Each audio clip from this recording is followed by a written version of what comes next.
6BN SSB नि गामियारि जोलुर हानजाखौ लानानै जोलुर बादायलायनाय हाबाफारिया जोबनानै थांबाय।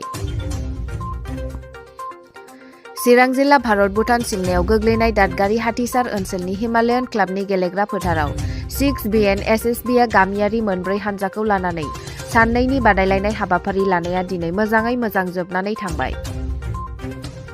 मोनब्रै क्लाबा गेलेनायाव बाहागो लादों फारियै Himalayan club Hathisar, Haribhakta club Deosri, Mainaguri जुगामि club Sanapur, friendship club Debadangi. जोबनायाव ट्राइबेकार गेलेहैयो नाथाय मोन्नैबो हानजाया 11 जनब्लाबो समान समान जायो। जोबनायाव कमिटि एबा आलासि नुजाफैनायनि थांखि बादियै रांखौ गारखोदावनायनि बिथोन होयो।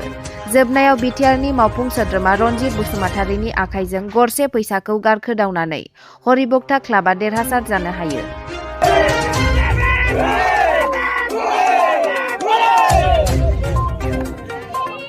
दिनै दादगारि हालामाव 6 बेटेलियन SSB नि दैदेननायाव जा फ्रेन्डलि फुटबल मेच होदों बे बादायलायनायाव जोंनि हाथिसारनि मोनसे क्लाब आरो दादगारिनि मोनसे क्लाब मोननैजों फाइनाल खेला जागासिनो दङ। बेनि मेइन अबजेक्टिभा जादों जोंनि गेजेरावहाय सान्थि गायसननाय आरो लोगोसे बे हालामनि मोनफ्रोमबो जाति जनगोष्ठी नेपालि, बर', आदिबासि,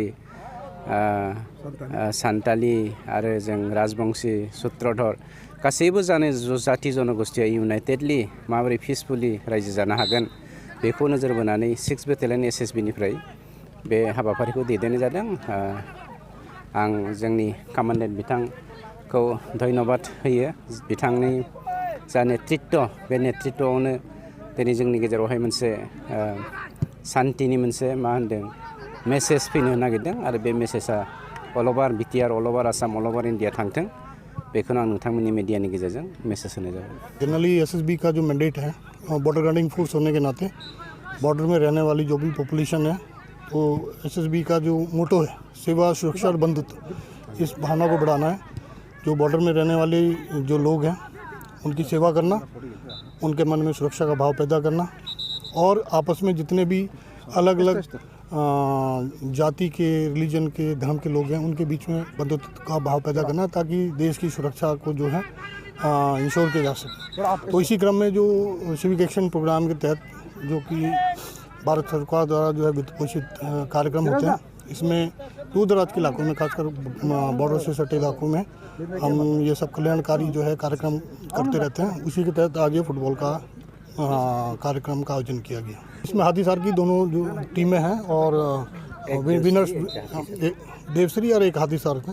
उसमें विनर्स के लिए ट्रॉफी है और रनर्स के लिए भी ट्रॉफी है और 4 इसमें टीमों ने इस टूर्नामेंट में हिस्सा लिया और चारों टीम को कंप्लीट जो है 13 खिलाड़ियों को उनको कंप्लीट उनको सेट फुटबॉल का जो है वो दिया जा रहा है। ये स्किल डेवलपमेंट के प्रोग्राम ये समय समय पर चलते हैं। इसमें कंप्यूटर ट्रेनिंग और मैकेनिक, कारपेंटरी, इलेक्ट्रीशियन, प्लम्बर्स, ये ट्रेनिंग हम समय समय पर चलाते रहते हैं। 2022-2023 सोलोंथाइ बोसोरनि थाखाय चिरां जिल्लानि थुक्राझार JD विलियम्स गोजौसिन इंराजि फरायसालियाव KGA थाखोनिफ्राय 11 थाखोसिम फरायसाफोरनि मुं थिसननाया सोलिगासिनो। गोजौ सोलोंथाइ लानाय, रोंगौथि गोनां आरो मोजां फोरोंथाइ होनो हानाय फोरोंगिरिफोरनि गेजेरजों बे फरायसालियाव फरायसाफोरनो सोलोंथाइ होनाय जायो। बे फरायसालियाव हौवासा आरो हिन्जावसाफोरनि थाखाय आलादा आलादा थानायनि थाखाय हस्टेलनि खाबु दं। Computer and science laboratory, auditorium hall and library room, game and sports आरो music class, coaching and tuition खाबुखौ मोननो हागोन।